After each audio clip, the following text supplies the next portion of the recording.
Night three. Night three. Gotta be careful with that one, by the way. It doesn't mean that the Steph Curry 3-point anymore. Nazis are everywhere nowadays. But yeah, it's a weird way to start off. But I do want to just kind of go back to I mentioned this. A Bloomberg ad popped up a few days ago. I'm getting all sorts of weird ads on the FZ, the video board.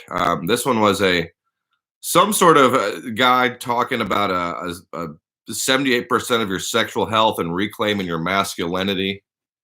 I don't know what the target demographic is for FZ's viewers, but apparently it's Bloomberg fans with possibly erectile dysfunction. I may or may not be in part of those categories. I don't know anymore. On to the recap. When he gets going, it's almost like one of the things I've noticed within 2 or 3 seconds, he's just moving right into the recap, not wasting a minute. Pretty big opener with Willin, with an appearance by, I guess you could say, Elton John Fishman.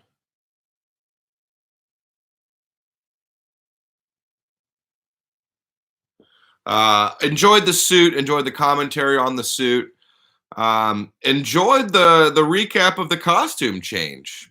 Not many bands, where they just, all right, you're gonna change into this on stage. It involves you wearing your boxers, other than fully exposed.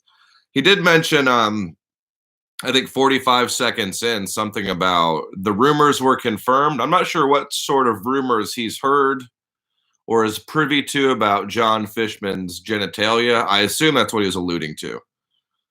If you really want to look, the Alive One CD has a beautiful shot of a naked Fishman from the Halloween '94 show. I'll leave it at that. I'll leave it at that. We don't want to talk too much about a Phish member's member. From there, another history lesson. I've been talking about this the past few recaps. He's dropping dates. He's dropping historical facts. And for this one, it was the Miracle on Ice celebration. He knows his history. He knows his sports. Nice to see him give a nod to Phish, giving a nod to that.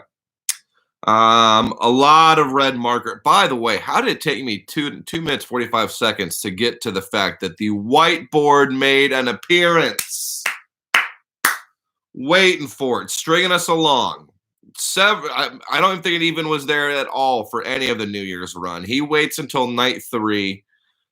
So far out of the 3, my least favorite of the shows, but I don't know. Maybe he's just trying to, bring up the vibe and the energy. But good Lord, as soon as I saw it, I'm jumping around my room. I threw a lamp at one point. Not really sure why. Just the feeling of excitement and exuberance that overtakes you when you see that whiteboard and the red marker again. Throw out the black marker. Let's get all red. Maybe introduce a blue marker. Blue could be kind of like the things you didn't like. Instead of crossing them out, that could be like the downsides. Anyway, it's also gives a Dr. J birthday shout out. We'll get it out. That I got to hear walking into Charlotte this summer. Terrible song to hear as you're walking in. It's a special song for special shows, and I think it could have used a little more of appreciation for Have Mercy.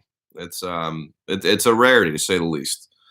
But he did acknowledge the hoods that have been crushing it these past few, whenever the versions that they've played hood.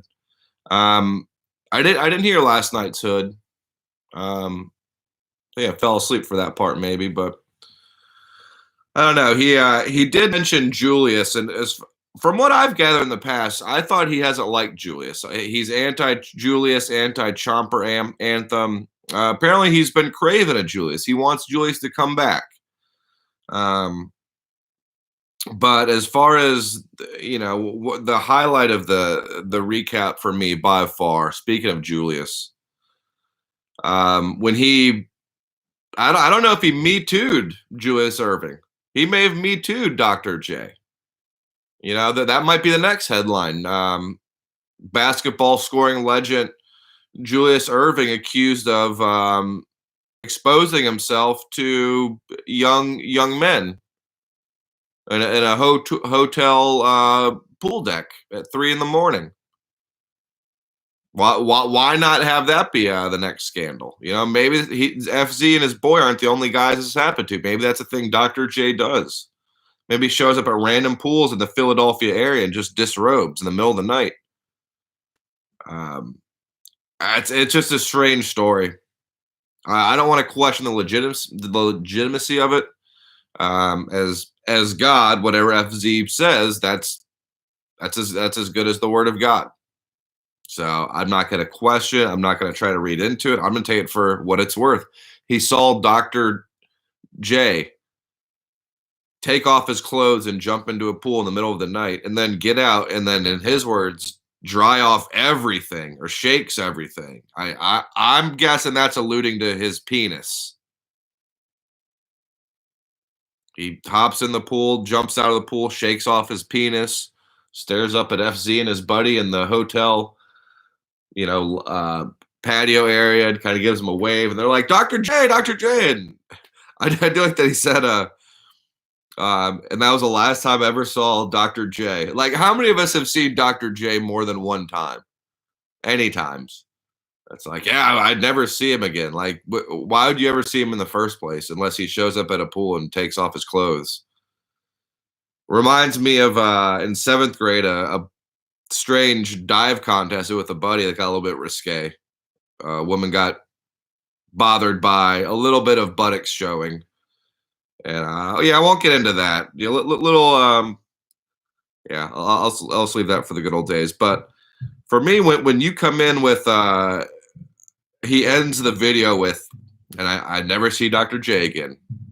Boom, straight into a boom, which for me is about the biggest mic drop I've ever heard. It's like, all of a sudden I finished having coffee and finished talking to that man next to me. As he's walking out, I realize it's Dr. Martin Luther King. Last time I'd ever see him again.